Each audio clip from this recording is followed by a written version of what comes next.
Chief minister की बेटी हो और उसकी हालत ये हो, पर उन्होंने हमें समझाया कि दुनिया की कोई औकात नहीं है, दुनिया को वैल्यू ना देना।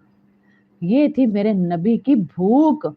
कितनी दफा अल्लाह के नबी सल्लल्लाहु अलैहि वसल्लम और पावे होंदे हैं ना मंजियां दे पाए, जो किनारे होते हैं मंजियों के, चरपाइयों के, उन चरपाइयों पे पेट को दबा दबा कर दबा रहे होते थे। तो हजरत आयशा ने पूछा, अल्लाह के नबी ये क्या कर रहे हैं? कहा, मैदा बहुत तंग कर रहा है भूख से, तो इसको दबा रहा हूं कि इसकी भूख दब जाए। 3 पत्थर बांधे पेट पे, लेकिन दुनिया को अहमियत नहीं दी।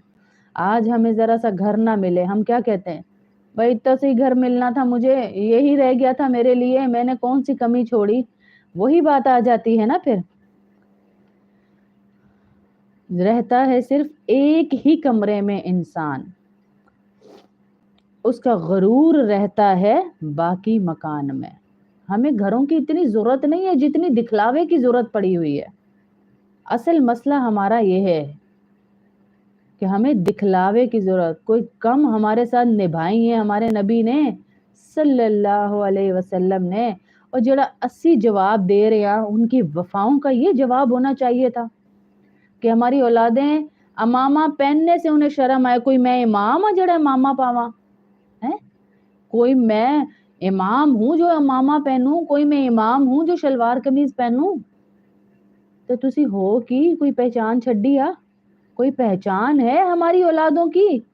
आप 50 स्कूलों के बच्चे लाकर खड़े कर दें विदाउट यूनिफॉर्म, आप पहचान नहीं सकते जब तक वो अपने असल यूनिफॉर्म में नहीं आएंगे।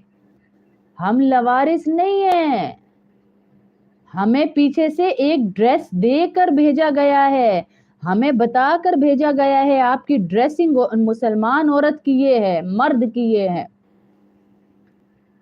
उन्हीं काफरों के उतरे हुए लंडे के कपड़े 20-20 रुपए के लेके हमने चढ़ाए हुए होते हैं, उतरन पहन रहे हैं उनकी, लेकिन हम सफेद सूट नहीं पहन सकते।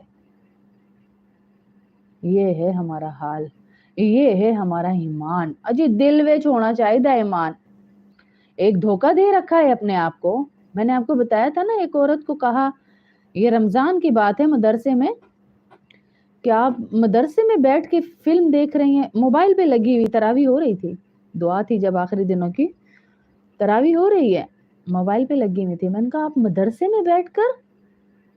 तो वो कहती है जी हमारे अंदर ये मुनाफकत नहीं है कि रमजान में तो हम जो है वो दीनदार बन जाएं और बगैर रमजान में हम फिल्में देखें। हम उस वक्त भी ऐसे, हम इस वक्त भी ऐसे, हम रमजान में भी ऐसे, गैर रमजान में। बहुत बड़ा धोखा दे रखा है शैतान ने आपको कि हम क्यों रूटीन चेंज करें रमजान में या जुम्मे वाले दिन। भाई जुम्मे है तो क्या हुआ, जुम्मे है तो क्या हुआ, अरे जुम्मा है, उसका जिक्र है कुरान में। जुम्मे के दिन को ईद का दिन कहा गया। कोई ईद वाले दिन भी 2-2 बजे सो के उठदा है? कोई ईद वाले दिन भी कहे कि बस है, कोई ईद वाले दिन भी कहता है ये, कहता है ये। इसलिए अपने आप को तैयार कीजिए, जिंदगी हमारी आखिरत की। तो काफर घटिया लोग हैं जो कहते हैं कि जी जिंदगी के मजे लो, क्योंकि उनको इधर ही मजे हैं ना जी, हमारे तो मजे आखिरत में इंशाअल्लाह। ये तो घटिया लोग, अल्लाह ने क्या कहा, ये बड़े घटिया लोग हैं, खसारे वाले लोग हैं, इनको आखिरत में कुछ नहीं मिलना। हमारे लिए तो बाग तैयार हैं। आमीन आमीन। अल्लाह सबके बच्चों को नेक बनाए, सबके बच्चों को नेक बनाए अल्लाह, आमीन।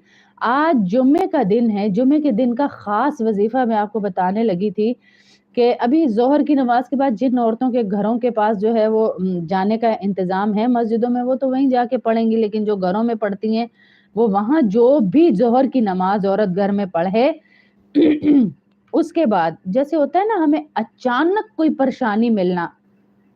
कुछ घरों में ये मर्द ऐसे होते हैं, औरतें ऐसी होती हैं, या खानदान ऐसा होता है, वो बेचारी डरती रहती हैं, होने कोई खबर आई, अभी कोई खबर मिल जाएगी यार मुझे, फिर मेरी जिंदगी वहीं की वहीं, अभी खुशी मिलती नहीं, गम साथ है। अचानक की परेशानी से बचने के लिए اللہ کے نبی صلی اللہ علیہ وسلم نے